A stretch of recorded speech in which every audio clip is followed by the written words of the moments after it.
चलिए, तो आज बात होने वाली है हेल्थ इंश्योरेंस को लेकर। और हेल्थ इंश्योरेंस पॉलिसी तो लोग ले लेते हैं, लेकिन मुश्किल के वक्त अगर ये पॉलिसी आपके काम ना आए तो फिर इसको लेने का क्या मतलब है। और मुश्किल के वक्त से मेरा मतलब है जब क्लेम करने का सही वक्त आए, तो या जब क्लेम करने का समय आए उस वक्त अगर ये पॉलिसी आपके काम नहीं आए तो आपने इतने जो प्रीमियम भरे हैं वो आखिर किस काम के होंगे। यही चिंता है जो अब लोगों को सताने भी लगी है, क्योंकि एक सर्वे लोकल सर्कल्स के जरिए जो किया गया है उसमें कई सारे ऐसे पहलू सामने आए हैं क्लेम सेटलमेंट को लेकर, जहां पर लोगों की परेशानियां बढ़ती हुई दिखाई दे रही है। लोगों की टेंशन यहां पर कम करने की बजाय हेल्थ इंश्योरेंस कंपनियां टेंशन बढ़ा रही हैं, क्योंकि सर्वे की कुछ हाइलाइट्स जो आई हैं बताते हैं आपको, इसमें जो चिंताजनक बात है वो बताते हैं। पिछले 3 साल में देश में कई हेल्थ इंश्योरेंस क्लेम्स या तो रिजेक्ट हुए हैं या फिर आंशिक रूप से उनको स्वीकारा गया है। और इतना ही नहीं, अगर हम आपको बताएं तो यहाँ पे लगभग 302 ज़िलों में 39,000 लोगों के बीच ये सर्वे भी कराया गया है। और उसके बाद पता चला कि 43% पॉलिसी होल्डर्स को क्लेम सेटल कराने में दिक्कत भी हुई है। केवल क्लेम्स की बात ही नहीं है, बहुत सारे और भी पहलू हैं जो इस तरह के सर्वे में निकल कर आए हैं। लेकिन चलिए, एक एक करके तमाम पहलुओं पर बात करेंगे। हमारे साथ इस चर्चा में और विस्तार से बात करने के लिए मेहमान भी जुड़ गए हैं। Siddharth Singhal, business head health insurance Policybazaar, और Pankaj Matpal, MD Opto money managers. आप दोनों का स्वागत है हमारी इस बेहद खास पेशकश में। और मैं उम्मीद करती हूँ कि आपने ये सर्वे तो पढ़ा ही होगा।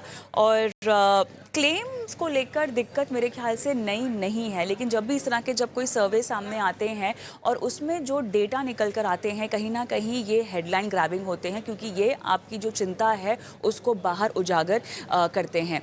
तो सर्वे बहुत सारे पैमानों पर किया हुआ है। और सबसे बड़ी चिंता की बात जो सामने आई है वो है क्लेम्स को लेकर। और साथ ही जब अगर आप हॉस्पिटल से जा रहे हो, जब आपका क्लेम सेटल करना हो, उसमें देरी 10 से 12 घंटे, ये तो मैं कहना चाहूँगी कि मेरा भी एक बार अनुभव रह चुका है, जहाँ पर ऑलमोस्ट एक आधा दिन और इंतज़ार करना पड़ा था अस्पताल में डिस्चार्ज के बाद भी। तो ये बात और ये दिक्कत जब भी आप हेल्थ इंश्योरेंस ले, जब भी आप क्लेम करवाने जाएं तो बहुत आम है। लेकिन कितना इत्तेफाक रखते हैं आप दोनों इस सर्वे की हाइलाइट से, जो रिजल्ट निकल कर आया है उससे शुरुआत करती हूँ मैं। पंकज जी, खासतौर से क्लेम्स को लेकर जो बात सामने आ रही है, ये इससे आप कितना इत्तेफाक रखते हैं? बिल्कुल कविता जी नमस्कार, सिद्धार्थ जी नमस्कार। कविता जी मैं काफ़ी हद तक इत्तेफ़ाक रखता हूँ इससे और जैसा आपने कहा अभी कि आपका पर्सनल एक्सपीरियंस है, ऐसा ही मेरा भी पर्सनल एक्सपीरियंस है। जहाँ पर मुझे ये बात पता है कि डिले होते हैं क्लेम्स और कई बार क्लेम्स नहीं मिल पाते हैं और जबकि जो पॉलिसी होल्डर है, उसकी गलती नहीं होती है। देखिए, कई बार तो ऐसा हो सकता है कि पॉलिसी होल्डर ने कुछ बातें डिस्क्लोज़ ना की हों, लेकिन कई बार कुछ टर्म्स एंड कंडीशंस को ठीक से ना समझते हुए शायद कोई बात डिस्क्लोज ना की गई हो और वो बात इतनी ज्यादा बहुत इंपॉर्टेंट भी ना हो, लेकिन उसके बाद भी देखा गया है कि इंश्योरेंस कंपनीज क्लेम देते समय थोड़ी आनाकानी करती है। बिल्कुल, आनाकानी करती हैं, जबकि सिद्धार्थ उनको करनी नहीं चाहिए, क्योंकि ऐसी बहुत सारी चीज़ें हैं। अधिकतर देखा गया कि क्लेम रिजेक्ट हो जाते हैं प्री एग्जिस्टिंग डिजीज़ का एक बहाना लेकर। ठीक है, आप मुझे बताइए कि क्लेम रिजेक्शन को लेकर इंश्योरेंस कंपनियों की, हेल्थ इंश्योरेंस कंपनियों की क्या-क्या ऑब्जर्वेशन सामने आती हैं? और एंड उस वक्त पर ये ऑब्जर्वेशन आएँगी जब आपको उस क्लेम की ज़रूरत है, जब आपने लगातार प्रीमियम भरा है, अपने प्रीमियम भरने में कोई कोताही नहीं की है, कोई ढिलाई नहीं की है, ईमानदारी से आपने जो है उस प्रोडक्ट में इन्वेस्टमेंट किया है एक तरीके से, लेकिन जब क्लेम करने का वक्त आता है, मिलने का वक्त आता है, तो वो रिजेक्ट हो जाता है। सिद्धार्थ,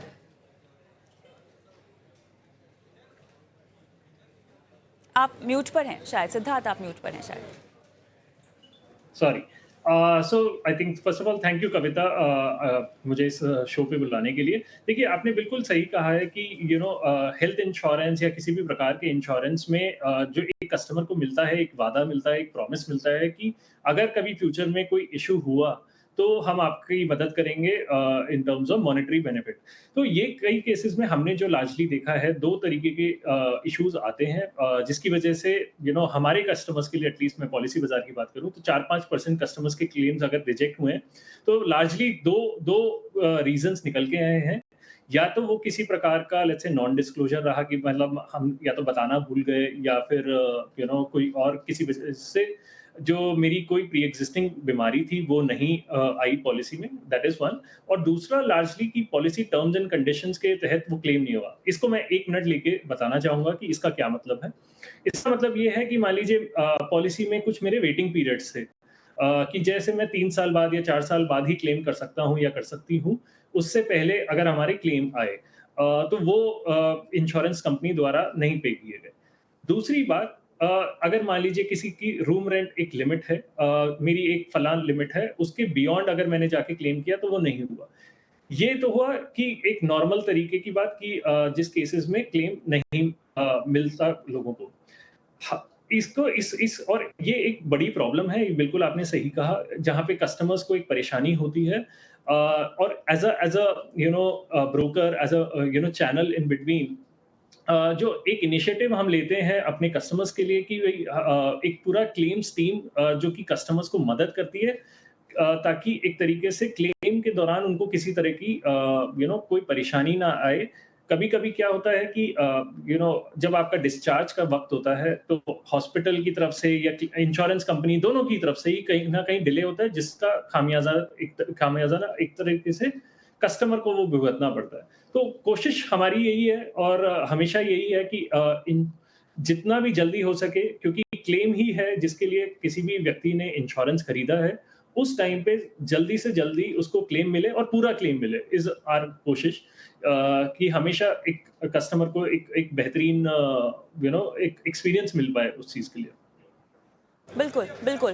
देखिए, इस बात में कोई शक नहीं है कि यहाँ रेगुलेटर भी काफ़ी सारे कदम उठा रहा है, जहाँ पर पॉलिसी होल्डर के हितों को लेकर फैसले दिए जा रहे हैं। लगातार मैंडेट्स बदले जा रहे हैं, नोटिफिकेशंस आ रहे हैं। लेकिन पंकज जी, एक बुनियादी बात जो हमें समझनी होगी वो ये है कि जागरूकता की कमी है। ठीक है, आज भी जो है हम हेल्थ इंश्योरेंस किसी डिस्ट्रीब्यूटर से खरीद लेते हैं, एजेंट से खरीद लेते हैं। पॉलिसी डॉक्यूमेंट पंकज जी जब हाथ में आता है तो वो भाषा इतनी क्लिष्ट होती है, इतनी कठिन होती है, इतनी जटिल होती है कि अगर आप उसमें कोई क्लॉज पढ़ना चाहें, उसमें आप कोई डिस्क्लोजर पढ़ना चाहें या किसी भी तरह का कोई मैंडेट पढ़ना चाहें जो शायद आपके प्रीमियम पर इम्पैक्ट करेगा, जो शायद आपके क्लेम को रिजेक्ट करेगा, आप पढ़ नहीं पाओगे। ये बुनियादी बातें हैं जिनको अगर शायद सरल किया जाए, क्योंकि कई बार ऐसे होता है कि आप एजेंट से पॉलिसी लेते हैं, जो अक्सर हमने देखा भी है, आपके साथ भी हुआ होगा, हमारे साथ भी हुआ है। पॉलिसी आपको बेची जाती है और एजेंट बोलता है कि अच्छा ये आपकी पॉलिसी है, सब डॉक्यूमेंट्स आपने जमा कर दिए हैं, ये वो जगह है जहाँ पर आपको साइन करनी है। तो आप वो ऐसे 10-12 साइन जो है हर पन्ने पर कर देते हैं और आप पॉलिसी खरीद लेते हैं। कोई पढ़ता नहीं है उसको, और वो कैसे उसको कोई पढ़ेगा, क्योंकि वो इतने बड़े तो प्रोस्पेक्टस होते हैं मोटे-मोटे। ठीक है, अगर आप किसी लॉयर को दे भी पढ़वाने के लिए, अब ये हर कोई तो कर नहीं सकता ना। तो मेरे ख्याल से ये एक पूरा प्रोसेस है जो इनिशियल स्टेजेस में ही इतना कॉम्प्लिकेटेड है कि जब तक उसका फायदा आप उठाने जाएंगे तब तक आप ऑलरेडी एक रॉन्ग प्रोडक्ट या रॉन्ग कॉन्ट्रैक्ट में आ चुके होंगे। पंकज जी। बिल्कुल, कविता जी, बहुत सारी बातें हैं। पहली बात यह है कि जो प्रपोज़र है, जो पॉलिसी ले रहा है, कई बार डॉक्यूमेंट पढ़ता नहीं है, तो पढ़ना तो चाहिए और कायदे में आपको अपना प्रपोज़ल फॉर्म भी खुद भरना चाहिए। अक्सर होता ये है कि एजेंट अगर फिजिकल फॉर्म भी भर रहे हैं, तो एजेंट बोलता है, "मैं भर लूँगा, आप साइन कर दीजिए।" लेकिन क्या होता है, कई बार हर एजेंट ऑनेस्ट नहीं होता है और इस हिसाब से कि उसको जल्दी पॉलिसी इश्यू हो जाए, कि शायद आप सब कुछ डिस्क्लोज़ करें, तो पॉलिसी शायद ना मिले, बट एजेंट चाहता है कि पॉलिसी मिल जाए और ऐसे में वो कुछ बातें शायद जो आपने बताई भी थी, उन्हें डिस्क्लोज़ ना करें, तो ऐसा भी हो सकता है। तो पहली बात तो यह है कि जो प्रपोज़र है, उसे फॉर्म खुद भरना चाहिए और जो भी चीज़ें हैं, वो सही से डिस्क्लोज़ करनी ही चाहिए। चाहे भले ही आपको एजेंट कहता हो कि नहीं, नहीं कोई फ़र्क नहीं पड़ता इस बात से, लेकिन आपको लगता है कि ये मटेरियल फैक्ट है, तो वो बताना चाहिए। दूसरी बात ये है जो आपने कहा अभी कि अगर पढ़े भी तो समझ में नहीं आए। हाँ, यहाँ पर प्रपोज़र की गलती नहीं है। अगर ऐसे टर्म्स एंड कंडीशन हैं या वो जो लैंग्वेज है वो ऐसी है कि प्रपोज़र चाह रहा है कि वो डिस्क्लोज़ करे, लेकिन उसकी समझ में वो क्वेश्चन नहीं आ रहा है, समझ में नहीं आ रहा, जिसकी वजह से वो बात को पूरी तरह से समझा नहीं पा रहा है, डिस्क्लोज़ नहीं कर पा रहा है। मैं उदाहरण देता हूँ आपको। उदाहरण के तौर पर अभी किसी का ऐसा हुआ एग्ज़ाम्पल था, किसी पॉलिसी होल्डर ने शायद उसको बैकएक था, पर उसने पॉलिसी का प्रपोज़ल भरते समय ये बात डिस्क्लोज़ नहीं की है, सोचकर कि नॉर्मल पेन है, जो अक्सर कभी-कभी ऐसा हो जाता है। तो उसने एजेंट से बात भी की, उसने बताया मुझे कि मैंने एजेंट से बताया था। एजेंट ने बोला, "ये तो टेम्परेरी बैकएक हो सकता है और कोई बात नहीं है।" लेकिन जब क्लेम आया, तो एक तरह का कोई इलनेस थी, कोई डिज़ीज़ थी और उसको इस बात का एहसास नहीं था, बट डायग्नोज भी नहीं हुई थी कोई ऐसी, बट इंश्योरेंस कंपनी ने इसको क्लेम को रिजेक्ट कर दिया। तो ऐसे में मेरा कहने का मतलब ये कि अगर कोई भी बात आपको ऐसी लगती है कि वो हो सकती है, तो आप लिख दीजिए कि डायग्नोज नहीं हुई है, बट ऐसा प्रॉब्लम या ऐसे सिम्टम्स हैं। तो ताकि अगर इंश्योरेंस कंपनी चाहे कि वो प्री इंश्योरेंस मेडिकल टेस्ट कराना चाहे तो करा ले, लेकिन क्लेम के वक्त आपको निराशा ना हो। तो इसके लिए दोनों तरफ से, प्रपोजर की तरफ से सारे डिस्क्लोजर देने चाहिए, और इंश्योरेंस कंपनी और रेगुलेटर की जिम्मेदारी है कि इतना सिंपल बनाइए प्रोसेस को कि जो व्यक्ति ऑनेस्टली डिस्क्लोज करना चाह रहा है वो कहीं गलती ना करे, नेग्लिजेंस ना हो। ये बहुत ही इंपॉर्टेंट है। बिल्कुल। तो सिद्धार्थ, एक तो ये सारी बातें जो हाईलाइट की पंकज जी ने, और जो एम्बिग्यूटी है, जो जो क्लिष्ट भाषा है, वो भी एक बहुत बड़ा कंसर्न इस एटलीस्ट सर्वे के लिए सामने निकल कर आता हुआ दिखाई दे रहा है। लेकिन साथ ही प्री एग्जिस्टिंग डिजीजेस को लेकर क्लैरिटी नहीं है पॉलिसी होल्डर्स में, और इसके अलावा एलिजिबिलिटी प्री एग्जिस्टिंग डिजीज के अलावा भी क्या है, इसको लेकर भी कंफ्यूजन है। ये कुछ आम कंफ्यूजन्स हैं जो पॉलिसी होल्डर्स के जहन में सामने आते हुए दिखाई दे रहे हैं। क्या इसकी क्लैरिटी प्रपोजल डॉक्यूमेंट्स में नहीं होती है सिद्धार्थ, या हम पढ़ना मिस कर जाते हैं? देखिए सी अगर मैं जैसे कि बात करूं, अगर पॉलिसी बाजार की खाली बात करूं कि एक तरीके से जो एक जन्म हुआ है पॉलिसी बाजार का, और रीजन ऑफ एग्जिस्टेंस यही है कि ट्रांसपेरेंसी कैसे लाई जाए पूरे प्रोसेस में, चाहे आप पॉलिसी खरीदते वक्त करें या फिर क्लेम के टाइम करें। जनरली क्या होता है कि कई बार कोई व्यक्ति आपको जब पॉलिसी बेच रहे होते हैं तो ऐसा हो जाता है कि आप इसको मेंशन करिए या नहीं या रहने दीजिए। मेरा एक हमेशा एक जनरल गाइडेंस है जिसको हम फॉलो भी करते हैं कि जो भी अगर आपको बीमारी हुई है, चाहे 20 साल पहले भी बीमारी हुई है, चाहे 10 साल पहले भी हुई है, कभी भी अगर आपके पास में कोई पास्ट मेडिकल हिस्ट्री रही है, किसी भी व्यक्ति को जो इंश्योर्ड होना चाहता है या कोई करंट मेडिकल कंडीशन है, उसको हमेशा डिस्क्लोज़ करें। आई थिंक उसको डिस्क्लोज़ करना बहुत इम्पोर्टेंट है, जैसा कि पंकज जी ने भी बताया। दूसरी बात, ये बहुत इम्पोर्टेंट है कि कुछ तरीके की लिमिटेशंस होती हैं पॉलिसी में, और लार्जली ये 3 या 4 टाइप की ही लिमिटेशंस होती हैं। जैसे कि आपकी रूम की कैटेगरी क्या है, वो डिफाइन करता है कि आपको मतलब कितना क्लेम का कितना परसेंटेज मनी मिलेगा। तो आप हमेशा देखें कि रूम कैटेगरी क्या ले रहे हैं आप पॉलिसी में। कोशिश करें कि ऐसे रूम कैटेगरी लें जहाँ पे आप कोई भी प्रकार का रूम ले सकें। दूसरी जो सबसे बड़ा कारण है जिसके कारण क्लेम्स अगर नहीं मिल पाते हैं, तो वो है वेटिंग पीरियड क्या है। फॉर एग्जांपल हमने जो बात करी pre existing disease waiting period की, तो कोशिश करें कि हमेशा कम से कम वेटिंग पीरियड वाली पॉलिसी लें, और या अगर आप रेगुलर पॉलिसी भी लेते हैं तो एटलीस्ट आपको जरूर पता हो कि उसमें वेटिंग पीरियड क्या है। खाली प्राइस पे ना जाएं कि क्योंकि किसी पॉलिसी में मान लीजिए दाम कम है तो मतलब सब कुछ अच्छा होगा, ऐसा नहीं है। आप जरूर कोशिश करें कि waiting period, room rent category, किसी प्रकार के क्लॉजेज जैसे कि को पेमेंट जिसको कहते हैं, कि इसमें इसका मतलब ये होता है मान लीजिए 1 लाख का क्लेम है तो कितना परसेंट हिस्सा आप देंगे क्लेम के अंदर से, ये जरूर देखें। और चौथी चीज जो मैं कहूंगा वो काफी इंपॉर्टेंट है, एक चीज होती है डिडक्टेबल करके, वो जरूर देखें कि जैसे मोटर इंश्योरेंस में पॉलिसी में होता है कि आपका 1 लाख का क्लेम है तो पहले 20,000 आप देंगे।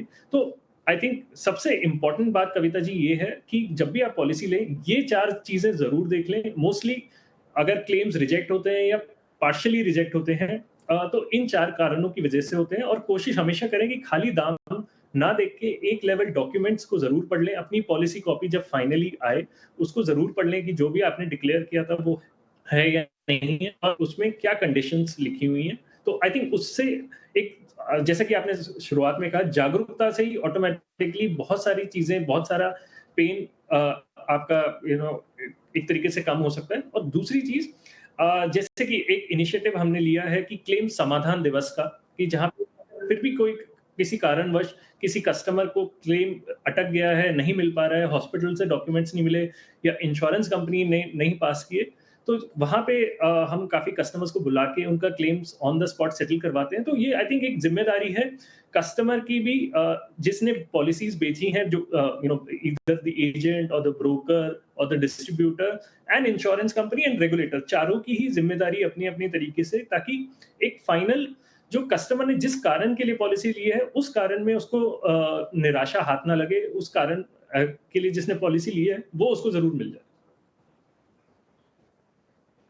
चलिए, लेकिन इसके अलावा एक और चीज जो मुझे समझनी है, इंश्योरेंस क्लेम जो चर्चा में कई बार आ भी चुका है पंकज जी, लेकिन इसके पीछे देरी क्यों होती है? आधा आधा दिन, 10-12 घंटे हमको क्यों इंतजार करना पड़ता है? हम जानते हैं कि एक प्रोसेस है जो इंश्योरेंस कंपनियों को फॉलो करना पड़ता है, लेकिन फिर भी आधा आधा दिन थोड़ी कोई इंतजार करेगा, 10-12 घंटे थोड़ी कोई इंतजार करेगा। यहाँ पर कंपनियों के बिहाफ में कहाँ चूक है, कहाँ लैप्स है?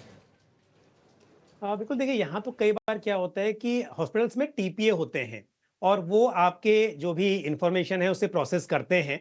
तो कई बार देरी वहां से होती है कि डॉक्टर ने डिस्चार्ज दे दिया, डॉक्टर ने बोला मेरा काम तो हो गया है और पेशेंट को आप घर लेके जा सकते हैं। लेकिन जो सिस्टम है वहां पर कहीं ना कहीं प्रोसेस में देर हो रही है, यानी कि जो डॉक्यूमेंटेशन है वो तैयार नहीं हो पा रहे हैं, इंश्योरेंस कंपनी को इन्फॉर्म टाइम पर नहीं किया जा रहा है, इस वजह से देरी होती है। तो यहाँ पर मेरे हिसाब से यदि वो हॉस्पिटल्स अपने एंड पर इसको ठीक करेंगे तो यहां देरी नहीं होगी। दूसरी बात, जो भी क्लेम लिया गया है, क्योंकि कई बार क्या होता है कि इनिशियली हॉस्पिटल में एडमिट होते ही कुछ इंफॉर्मेशन दी जाती है, लेकिन जब क्लेम सेटल होना है, जब डिस्चार्ज मिलना है, उससे पहले वो सारे डॉक्यूमेंट्स क्लियरली आपको सबमिट करने होंगे। तो यहां पर कोई भी एम्बिग्युइटी किसी तरह की, या शुरुआत में आपने जो बोला यानी कि हॉस्पिटल की तरफ से जो बोला गया उससे हटकर कोई चीजें हुई, कोई भी कंडीशंस हो सकती हैं, तो यहां पर मेरे हिसाब से जो हॉस्पिटल है, जो उनका थर्ड पार्टी एडमिनिस्ट्रेटर है, टीपीए है, उनको ट्रांसपेरेंसी रखनी चाहिए और जो सिस्टम है उसे फॉलो करना चाहिए ताकि पेशेंट को दिक्कत ना हो। तो अब सिद्धार्थ, आखिरी पूरी चर्चा के हम आखिरी छोर पर आ चुके हैं, तो मुझे आपसे ये समझना है, अब जो सवाल यहाँ पर और जो उम्मीदें रेगुलेटर से उठाते हुए दिखाई दे रहे हैं, पॉलिसी होल्डर के पारदर्शिता हो, बहुत सारी चीज़ों में तो रेगुलेटर आगे आकर काम भी कर रहा है, हेल्थ और लाइफ इंश्योरेंस और तमाम तरह के इंश्योरेंस को एक समग्र करने की कोशिश भी की जा रही है, लेकिन उसके अलावा जो बातें जैसे कि आपको क्लेम्स जो एक्सेप्ट हुए हैं, रिजेक्ट हुए हैं, इनको जो है आपको पब्लिक कर देना चाहिए, ये जानकारियां क्या पब्लिक डोमेन में ऑलरेडी नहीं है? हेल्थ इंश्योरेंस कंपनियों के जरिए कहीं ना कहीं पॉलिसी होल्डर को थोड़ा सा और बारीकी से अपना होमवर्क करने की ज़रूरत है इस बारे में, क्योंकि बहुत उम्मीदें तो हैं हमारी रेगुलेटर से, लेकिन कई बार ऐसा देखा भी गया है कि कुछ मामलों में बातें ऑलरेडी अमल में होती हैं। अगेन, जागरूकता की कमी है, पता नहीं होता लोगों को। देखिए जैसे कि आपने कहा ना कि अभी हाल ही में काफ़ी कदम उठाए भी गए हैं कि क्लेम्स को और ओवरऑल इंश्योरेंस, अगर इंश्योरेंस फॉर ऑल का विज़न है 2047 का, उसके तहत काफ़ी कदम उठाए भी गए हैं। सो फॉर एग्ज़ाम्पल अभी जनवरी से एक नया इनिशिएटिव स्टार्ट हुआ है जिसको कहते हैं कैशलेस एनीवेयर, जहाँ पे आप नॉन नेटवर्क हॉस्पिटल में भी जाके क्लेम ले सकते हैं, अगर बोथ इंश्योरेंस कंपनी और हॉस्पिटल दोनों ही हैं उसको, जो कि ये सुविधा पहले नहीं थी। उस केस में आपको अपनी तरफ से पेमेंट करने की ज़रूरत नहीं है। जो आपने सवाल पूछा स्पेसिफिकली, ये ऑब्वियसली जितनी ट्रांसपेरेंसी होगी उतना बेटर है। कितने क्लेम सेटल हुए, कितने क्लेम रिजेक्ट हुए, कितने क्लेम पार्शियली सेटल हुए, ये इन्फॉर्मेशन अभी भी है। अगर आप जैसे डॉक्यूमेंट देखेंगे एनुअल रिपोर्ट जो रेगुलेटर द्वारा पब्लिश की जाती है उसमें भी है। बट यस, जैसे कि आपने कहा कि जितनी ज़्यादा और इन्फॉर्मेशन होगी, जितना ज़्यादा और स्पेसिफिक इन्फॉर्मेशन होगी कि किस डिजीज़ के लिए क्लेम रिजेक्ट हुए, किस डिजीज़ की वजह से नहीं हुए, तो वो ऑटोमेटिकली ज़्यादा सिस्टम में ट्रांसपेरेंसी लेके आएगा और इस तरह से कस्टमर्स को, किसी भी पॉलिसी होल्डर को ज़्यादा इन्फॉर्मेशन मिल पाएगी कि किस वजह से क्लेम्स मेरे रिजेक्ट हुए हैं, या फिर जनरली किस कारण की वजह से रिजेक्ट होते हैं। तो आई थिंक जितनी जितनी ट्रांसपेरेंसी सिस्टम में आती जाएगी, जितने इनिशिएटिव्स क्लेम्स के अराउंड लिए जाएंगे, वो ऑटोमेटिकली एक किसी भी पॉलिसी होल्डर का, किसी भी व्यक्ति का और ज़्यादा कॉन्फिडेंस बढ़ाएगा towards health insurance. So I think ये काफ़ी पॉजिटिव मूव्स हैं और भी काफ़ी करने की ज़रूरत है, मुझे लगता है अभी भी। चलिए, मेरे ख्याल से यहाँ पर 2047 तक इंश्योरेंस फॉर ऑल की जो बात की जा रही है, बहुत ज़रूरी है कि जहाँ एक तरफ कदम उठाए जा रहे हैं, दूसरी तरफ इस तरह के मामले भी सामने आए ताकि पता चले कि जो सफलता की राह हम पकड़ना चाह रहे हैं वहाँ पर क्या क्या रोड़े हैं, क्या क्या लूप होल्स हैं। बहरहाल सिद्धार्थ, धन्यवाद आपका, आपने समय निकाला और इस चर्चा में शिरकत की। पंकज जी, आप हमारे साथ बने रहें, लेकिन हम फिलहाल रुकेंगे एक छोटे से ब्रेक के लिए। ब्रेक के उस पार दर्शकों की लाइव फाइनेंशियल प्लानिंग हम करवाएंगे और इस बीच अगर आपने भी हमारी ये चर्चा सुनी है और हेल्थ इंश्योरेंस को लेकर आपका भी कोई सवाल है तो फटाफट अपने सवाल हम तक पहुँचाइए। व्हाट्सएप नंबर आपके स्क्रीन पे फ्लैश करवाएंगे और साथ ही आपको जो है यूट्यूब पर अगर आप लाइव देख रहे हैं तो कमेंट बॉक्स पर भी अपने सवाल डाल सकते हैं। वहां आपके सवालों को शो में शामिल करेंगे और कराएंगे आपकी लाइव फाइनेंशियल प्लानिंग। मिलती हूँ ब्रेक के बाद।